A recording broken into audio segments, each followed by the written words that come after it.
สบายดีป้าลุง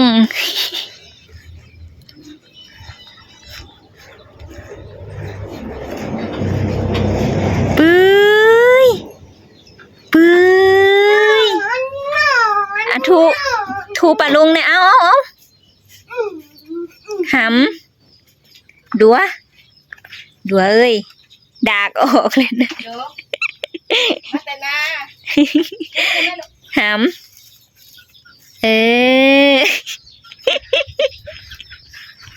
มันหมูบแล้วบักอันนี้นะถ่ายให้หมูไม้ทูปลาลุงไว้ทูปลาลุงมาลินพี่โอ้จักสีผ้ากูมาลินเฮียย่างคันบอกมาลิน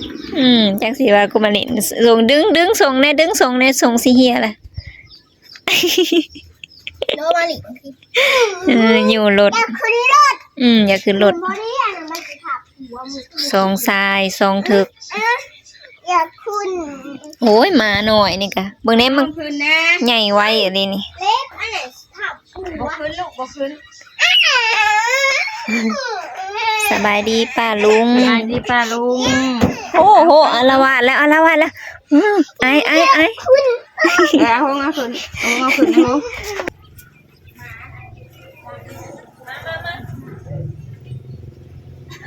ก่อนไหน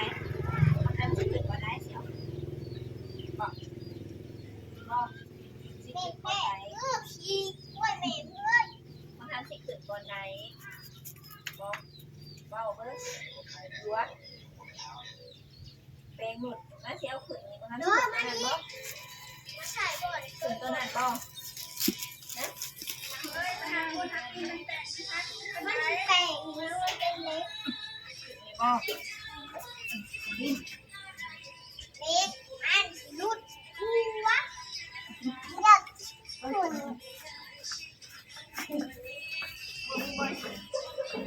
อันเล็กมันเห็นอยู่อ่ะ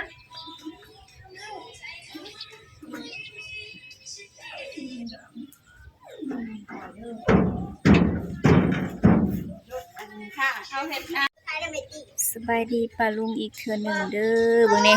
แฮงมื้อนี้แฮงแจ้งคักพื้นมื้อนี้สิมารีวิวเห็ดเพาะนะคะเห็ดเพาะกาแฟมึงหาอยู่ไสพงทำก็ได้น้อยหนึ่งบักบอกประหงกับเอาให้ขูดเห็ดเพาะไม่ใช่มีดสิมาให้ซอยเห็ดโรดไปเดียวนะจงแก่ดอกเมื่อสิไปเห็ดนั่งเยี่ยมเยอะก็เอาแย่งนะ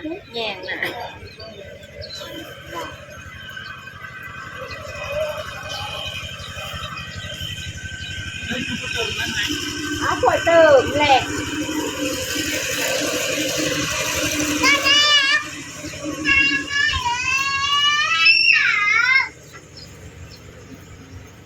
แมงวันตึกอยู่ในนี้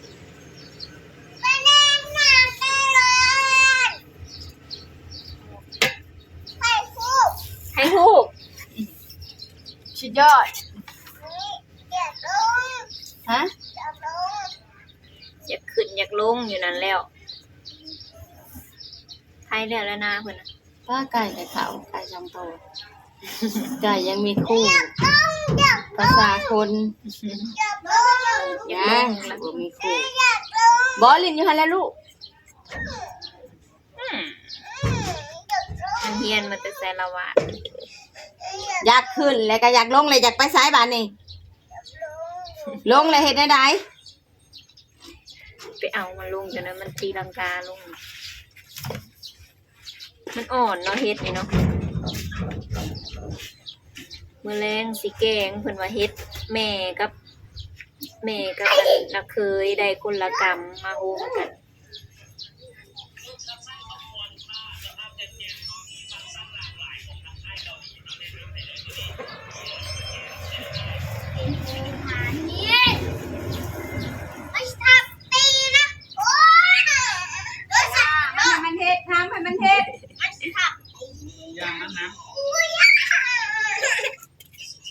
ลินโลดบ่เป็นยัง แล้วก็ขาตีน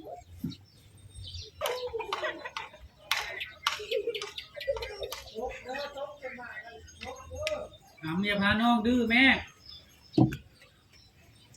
มาแม่ ยอมเร็วยอมเร็ว มานี่มึงมาอยู่ตู้พี่ครับ ยอมเร็วมาดูอีสอีมันเป็นยังเป็นยังเป็นยังเป็นยังดูมาพี่เนาะ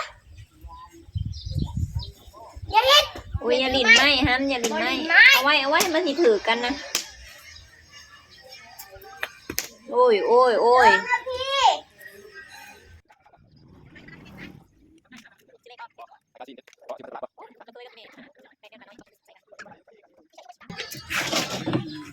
ขึ้นมา คอยเด้อมันสิเจาะมันสิ มันยังอ่อน เฮ็ดนะเฮ็ดละเคยเฮ็ดพอ มันเต็มรถแล้วดูจะมา อ้วนไปใส่หั่น อื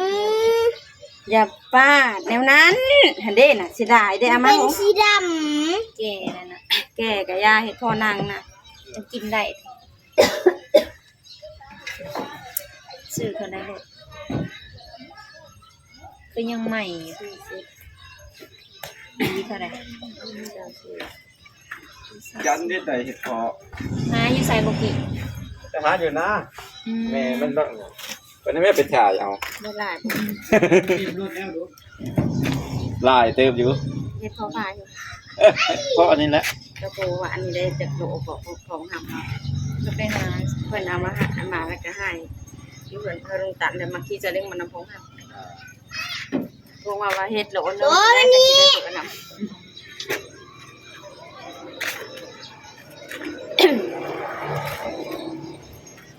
น้ำดิ้นที่เป็นนอนแต่ทางอยู่ ดูเอาไว้ก็ได้แล้วลบพอไป ไป ซื้อเฮ็ดเครื่องมาเซา ำโอ้ยโบเซ่ใหญ่และต้นทุเรียนเรากินนะเบื่อจานแซ่บ ซื้อมามันไปเป็นรีวิวเฮ็ดเนาะโอ้โหสิได้ก็ได้หลายสันใดเบิ่งกันเลยนั่นเงินอันเงินเซาแกนว่าอายก็ค่าอิหยังก็เมื่อวานนี่นะอัน ค่ะนั่น ค่ายานางยานางกับอีหยัง นางกระเพชร ยานางกับเฮ็ดเราเท่าไรเลย 18,000 18 อูดผัดคิ้ว บอกกี้ว่าได้เฮ็ดว่าซั่นก็เลยมาไปถ่ายนะแม่เพิ่นว่า อีเมลออกไปตกกะเพิ่นไปหา ได้จักตาเลย ได้7-8 ตาแล้วบ่จ้ะ อืมบ่ได้หวานบ่ หวาน2ให้นะหวาน ดำเอาเซาแก่นน่ะให้บักหามอันถิ่มนี่นะ แก่ แก่บ่ บ่คือเฮ็ดพ่อนางเขาขายแก่บ่ไปจัก เซาแก่นเราสิเอาบ่จักบักหามอัน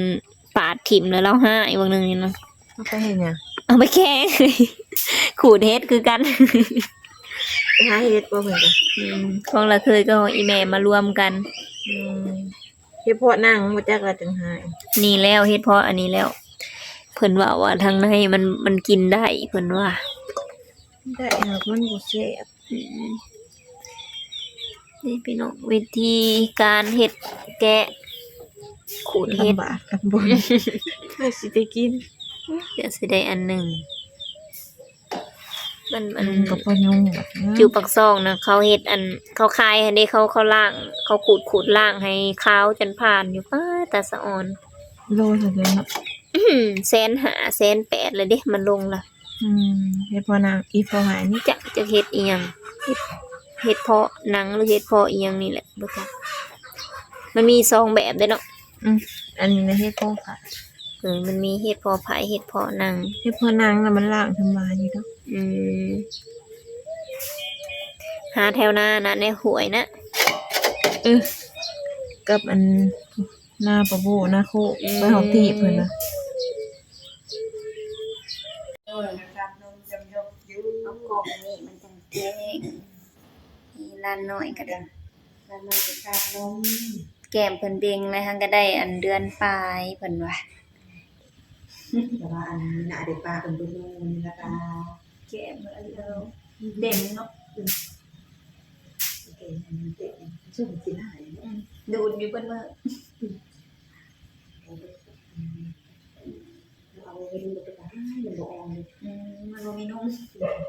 แต่ลมก็เนาะ มาอันคนเจอหาเจอคนหาคนเอาของดู บ่เปิดขนมบ่ไหลนุ่ม เป็นเป็นกำมันโฮนมันโฮนก็คือวิธีการเขาชอบใส่ มันแตกต่างๆมาต่าง อันเพิ่นไปซื้อเลยมันตายก็เอาเฮ้ยจีไรแล้วก็พี่เด็กได้ บ่ได้ลองพอสตอนนับ อันเพิ่นหลอกนี่แต่ไผ่ซื้อไผ่นั่นซื้อในบ่ได้ไผ่นั่นช่างบ่ขึ้นก็ว่าในอันเขียนจะแน่ได้ว่าจะเป็นอย่างเด็กบ่ได้เรียกว่าบ่ได้ดีบ่ได้นะเอาตีนเด้อ โอ้ยหาเวียนหาจีนก็ดีคือกัน นั่นแหละอันพระองค์ชื่อว่าแต่ชื่อผ่านเพิ่นซื้อช่องเนาะ อยู่หั่นเอาขายเงินบาทมาขายแพงเดียวแค่นั้นมันอันนั้นอยู่ไสก็ได้ยังสดอยู่แต่ทนคือกัน โอ้ยจ้าเป็นเอาตีนบ่มันไปซื้อได้ไปนะ